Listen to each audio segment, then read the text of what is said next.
ਵਾਹਿਗੁਰੂ ਜੀ ਕਾ ਖਾਲਸਾ, ਵਾਹਿਗੁਰੂ ਜੀ ਕੀ ਫਤਿਹ। ਸਿੱਖ ਟੀਚਿੰਗਸ ਦੇ weekly session ਦੇ ਵਿੱਚ ਅਸੀਂ ਅਰਦਾਸ ਦਾ ਟੌਪਿਕ ਜੋ ਬੱਚਿਆਂ ਨਾਲ ਡਿਸਕਸ ਕਰ ਰਹੇ ਹਾਂ, ਉਹਨੂੰ ਅਸੀਂ ਅੱਜ ਬਰੀਫ ਸਮਰੀ ਦੇ ਵਿੱਚ ਜੋ ਪਹਿਲੀ ਪੌੜੀ ਹੈ, ਜਿਹੜੀ ਕਿ ਚੰਡੀ ਕੀ ਵਾਰ ਦੇ ਵਿੱਚੋਂ ਲਈ ਗਈ 10ਵੇਂ ਪਾਤਸ਼ਾਹ ਦੀ ਲਿਖੀ ਹੋਈ, ਉਹਨੂੰ ਅਸੀਂ ਬੱਚਿਆਂ ਨਾਲ ਅੱਜ ਵਿਚਾਰਿਆ ਥੋੜੀ ਦੇਰ ਪਹਿਲਾਂ। ਤਾਂ ਉਹਨੂੰ ਬਰੀਫਲੀ ਇੱਕ ਸ਼ਾਰਟ ਵੈਬੀਨਾਰ ਦੇ ਵਿੱਚ ਰਿਕਾਰਡ ਕਰਕੇ ਅਸੀਂ ਉਹਨੂੰ ਬਾਕੀ ਸਾਰਿਆਂ ਨਾਲ ਸ਼ੇਅਰ ਕਰਨਾ ਚਾਹੁੰਦੇ ਹਾਂ, ਜੋ ਹੋਰ ਵੀ ਕੋਈ ਇਹਦੇ ਵਿੱਚੋਂ ਜੇ ਕੋਈ ਨੌਲੇਜ ਲੈਣਾ ਚਾਹੁੰਦੇ ਆ ਜਾਂ ਸਾਨੂੰ ਇਹਦੇ ਬਾਰੇ ਕੁਝ ਦੱਸਣਾ ਚਾਹੁੰਦੇ ਆ ਤਾਂ ਅਸੀਂ ਇਹਨੂੰ ਵੈਰੀ ਕੁਇਕਲੀ ਡਿਸਕਸ ਕਰਦੇ ਹਾਂ ਜੀ। ਪਹਿਲੀ ਪੌੜੀ ਹੈ 10ਵੇਂ ਪਾਤਸ਼ਾਹ ਦੀ ਲਿਖੀ ਹੋਈ। ਸੋ ਇਹਦੀ ਲਾਈਨ ਜੋ ਪਹਿਲੀ ਹੈ, ਪ੍ਰਥਮ ਭਗਉਤੀ ਸਿਮਰ ਕੈ ਗੁਰੂ ਨਾਨਕ ਲਈ ਤੇ ਆਏ। ਸੋ ਅਸੀਂ ਜਿਵੇਂ ਕਿ ਬੱਚਿਆਂ ਨਾਲ ਡਿਸਕਸ ਕੀਤਾ ਇਹਨੂੰ ਐਜ਼ ਇਜ਼ ਰਿਕਾਰਡ ਕਰਨ ਦੀ ਕੋਸ਼ਿਸ਼ ਕਰਾਂਗੇ, ਤਾਂ ਕਿ ਜਿਹੜੇ ਬੱਚੇ ਨਹੀਂ ਅਟੈਂਡ ਕਰ ਪਾਏ ਸੈਸ਼ਨ, ਉਹਨਾਂ ਵਾਸਤੇ ਵੀ ਇਹ ਰਿਕਾਰਡ ਹੋ ਜਾਏ। ਸੋ ਪ੍ਰਥਮ ਦਾ ਮੀਨਿੰਗ ਜੋ ਅਸੀਂ ਸਮਝਿਆ ਉਹ ਹੈ ਫਰਸਟਲੀ। ਭਗਉਤੀ ਦਾ ਮੀਨਿੰਗ ਅਸੀਂ ਪਹਿਲਾਂ ਬੱਚਿਆਂ ਨਾਲ ਡਿਸਕਸ ਕੀਤਾ ਹੈ ਕਿ ਵੀ ਟੀਚਿੰਗਸ ਆਫ ਗੁਰਬਾਣੀ, ਤੇ ਸਿਮਰ ਦਾ ਮੀਨਿੰਗ ਅਸੀਂ ਅੱਜ ਬੱਚਿਆਂ ਨਾਲ ਡਿਸਕਸ ਕੀਤਾ ਸੀ, remembering something in mind forever, living life in someone's remembrance. It's like how kid is always in thoughts of mother even when she's doing other tasks. ਇਹ ਅਸੀਂ ਇੱਕ ਬੱਚੇ ਨਾਲ ਐਗਜ਼ਾਮਪਲ ਵੀ ਸ਼ੇਅਰ ਕੀਤਾ ਸੀ ਕਿ ਜਿਵੇਂ ਕਿ ਮਾਤਾ ਹੋਰ ਬਾਕੀ ਸਾਰੇ ਕੰਮ ਕਰਦਿਆਂ ਹੋਇਆਂ ਆਪਣਾ ਧਿਆਨ ਹਮੇਸ਼ਾ ਆਪਣੇ ਬੱਚੇ ਵੱਲ ਰੱਖਦੀ ਹੈ। ਇਸ ਤਰ੍ਹਾਂ ਹੀ ਅਸੀਂ ਹੋਰ ਵੀ ਐਗਜ਼ਾਮਪਲ ਡਿਸਕਸ ਕੀਤੇ ਸੀ ਕਿ ਜਿਵੇਂ ਕਿ ਅਸੀਂ ਕਾਰ ਚਲਾਉਣ ਲੱਗਿਆਂ ਹੋਰ ਬਾਕੀ ਕੰਮ ਵੀ ਕਰਦੇ ਹਾਂ, ਗੱਲਾਂ ਵੀ ਕਰ ਲੈਂਦੇ ਹਾਂ, ਪਰ ਸਾਡਾ ਧਿਆਨ ਹਮੇਸ਼ਾ ਰੋਡ ਤੇ ਰਹਿੰਦਾ ਹੈ। ਇਸ ਤਰ੍ਹਾਂ ਅਸੀਂ ਇਸ ਪੰਕਤੀ ਨੂੰ ਸਮਝਣ ਲਈ ਐਗਜ਼ਾਮਪਲ ਲਿਆ ਕਿ ਜਿਹੜਾ ਧਿਆਨ ਦਾ ਅਰਥ ਹੈ ਧਿਆਈ, ਮੀਨਸ ਫੋਕਸ। ਸੋ 10ਵੇਂ ਪਾਤਸ਼ਾਹ ਸਾਨੂੰ ਸਮਝਾ ਰਹੇ ਨੇ, ਸਾਨੂੰ ਦੱਸ ਰਹੇ ਨੇ ਕਿ ਮੈਂ ਉਸ ਭਗਉਤੀ ਨੂੰ, ਉਸ ਟੀਚਿੰਗਸ ਆਫ ਗੁਰਬਾਣੀ ਨੂੰ ਹਮੇਸ਼ਾ ਯਾਦ ਰੱਖਦਾ, ਜਿਹੜੀ ਟੀਚਿੰਗਸ, ਜਿਹੜਾ ਮੈਸੇਜ ਪਰਮੇਸ਼ਰ ਦਾ ਗੁਰੂ ਨਾਨਕ ਸਾਹਿਬ ਨੇ ਆਪਣੇ ਧਿਆਨ ਵਿੱਚ ਰੱਖਿਆ। ਸੋ ਅਸੀਂ ਬੱਚਿਆਂ ਨਾਲ ਅੱਜ ਗੱਲ ਕੀਤੀ ਕਿ ਗੁਰੂ ਨਾਨਕ ਦੀ ਅਸੀਂ ਗੱਲ ਕਰ ਰਹੇ ਹਾਂ, ਇਸ ਪੌੜੀ ਦੀ ਗੱਲ ਕਰ ਰਹੇ ਹਾਂ, ਸਾਡੇ ਵਾਸਤੇ ਇਹਦੇ ਵਿੱਚੋਂ ਕੀ ਮੈਸੇਜ ਮਿਲਦਾ ਹੈ। ਸੋ ਗੁਰੂ ਨਾਨਕ ਨੇ ਐਜ਼ ਅ ਲੀਡਰ ਸਾਨੂੰ ਲੀਡ ਕਰਕੇ ਪ੍ਰੈਕਟੀਕਲੀ ਉਸ ਨੌਲੇਜ ਨੂੰ, ਉਸ ਮੈਸੇਜ ਆਫ ਪਰਮੇਸ਼ਰ ਨੂੰ ਆਪਣੀ ਲਾਈਫ ਵਿੱਚ ਅਪਲਾਈ ਕਰਕੇ ਇੱਕ ਐਗਜ਼ਾਮਪਲ ਦਿਖਾਈ ਕਿ ਜੇ ਅਸੀਂ ਅੱਜ ਆਪਣੀ ਜ਼ਿੰਦਗੀ ਦੇ ਜਿਹੜਾ ਮਨੋਰਥ ਹੈ, ਅਸੀਂ ਆਪਣਾ ਵਨਨੈਸ ਦਾ ਟਾਰਗੇਟ ਵੱਲ ਜੇ ਵਧਣਾ ਚਾਹੁੰਦੇ ਹਾਂ, ਤਾਂ ਸਾਨੂੰ ਗੁਰਬਾਣੀ ਦੀ ਗਾਈਡੈਂਸ ਨੂੰ ਫੋਲੋ ਕਰੇ ਤੋਂ ਬਗੈਰ ਸਾਡੇ ਕੋਲ ਕੋਈ ਹੋਰ ਜਿਹੜਾ ਹੈ ਉਹ ਐਗਜ਼ਾਮਪਲ ਜਾਂ ਹੋਰ ਕੋਈ ਸਾਡੇ ਕੋਲ ਚਾਰਾ ਨਹੀਂ ਰਹਿ ਜਾਂਦਾ। ਸੋ ਸਾਨੂੰ ਵੀ ਆਪਣੇ ਉਸ ਲੀਡਰ ਨੂੰ, ਉਹਨਾਂ ਦੀ ਲਾਈਫ ਦੇ ਵਿੱਚੋਂ ਉਹ ਜੋ ਸਾਨੂੰ ਦਿਖਾਇਆ, ਸ਼ੋਕੇਸ ਕੀਤਾ, ਉੱਦਾਂ ਦੀ ਲਾਈਫ ਨੂੰ ਲੀਡ ਕਰਨ ਲਈ ਗੁਰਬਾਣੀ ਦੇ ਮੈਸੇਜ ਨੂੰ ਸਮਝਣਾ ਪਏਗਾ ਔਰ ਉਹਨੂੰ ਆਪਣੀ ਜ਼ਿੰਦਗੀ ਦੇ ਵਿੱਚ ਅਪਣਾਉਣਾ ਪਏਗਾ, ਜੇ ਅਸੀਂ ਵੀ ਵਿਲਿੰਗਲੀ ਆਪਣੇ ਮੈਂਟਲ ਚੈਲੰਜਸ ਨੂੰ ਲੀਡ ਜਿਹੜਾ ਹੈ ਉਹ ਖਤਮ ਕਰਨਾ ਚਾਹੁੰਦੇ ਹਾਂ, ਤੇ ਅਸੀਂ ਇੱਕ ਆਪਣੀ ਹੈਪੀ ਐਂਡ ਰਿਲੈਕਸਡ ਲਾਈਫ ਨੂੰ ਲੀਡ ਕਰਕੇ ਆਪਣੇ ਟਾਰਗੇਟ ਵੱਲ ਅੱਗੇ ਵਧਣਾ ਚਾਹੁੰਦੇ ਹਾਂ।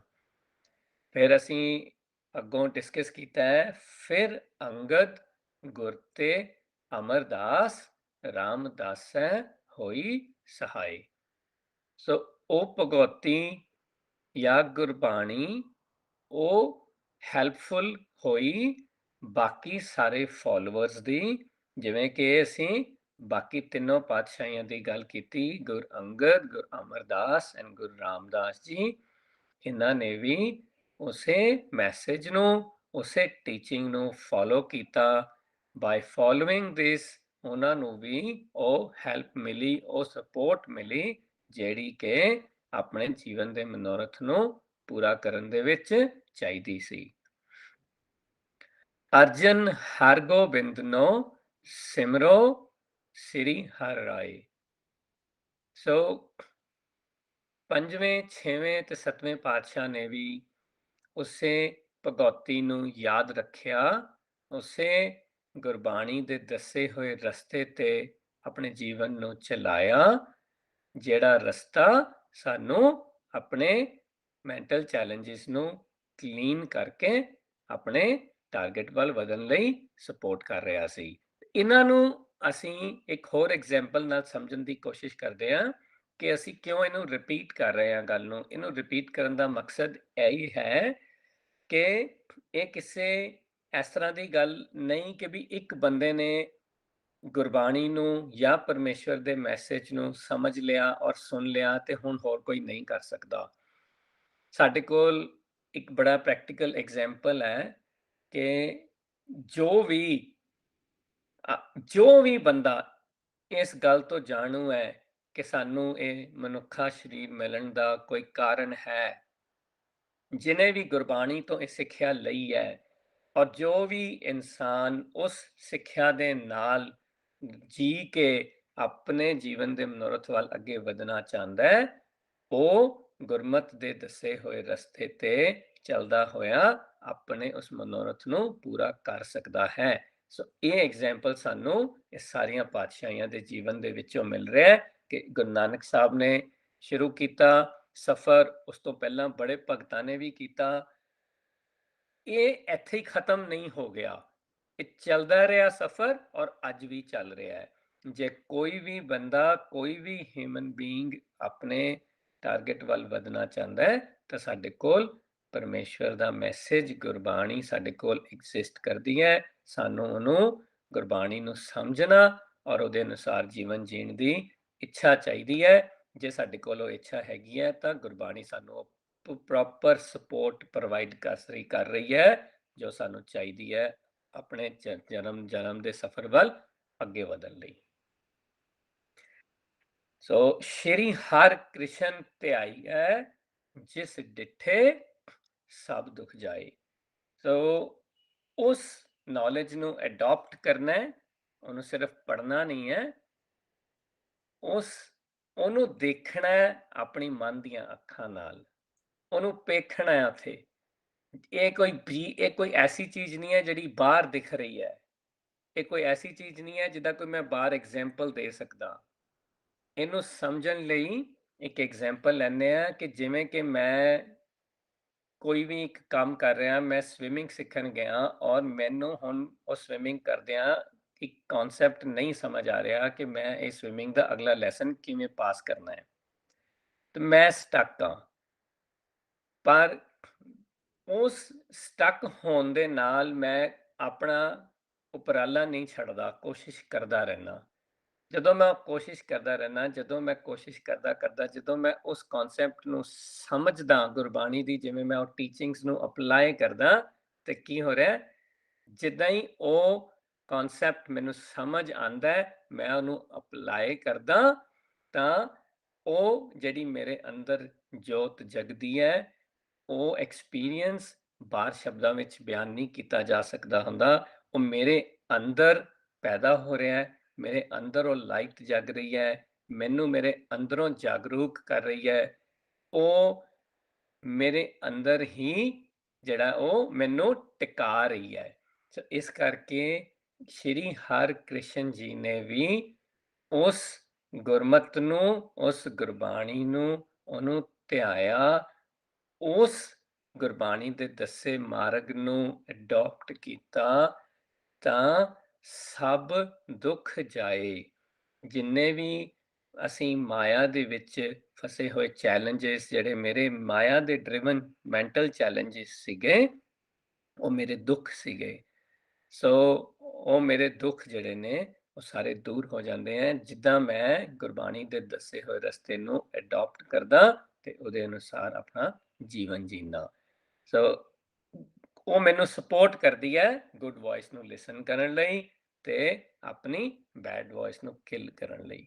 So Shri Harkrishan ji himself focused and adopted Gurmat that is capable to deal with all types of mental challenges.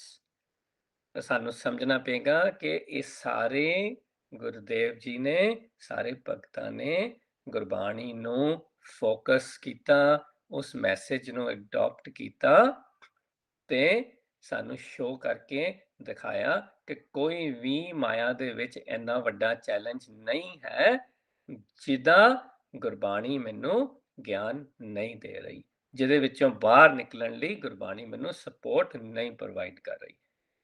ਕਮੀ ਕਿੱਥੇ ਹੈ? ਮੇਰੇ ਆਪਣੇ ਜੀਵਨ ਵਿੱਚ।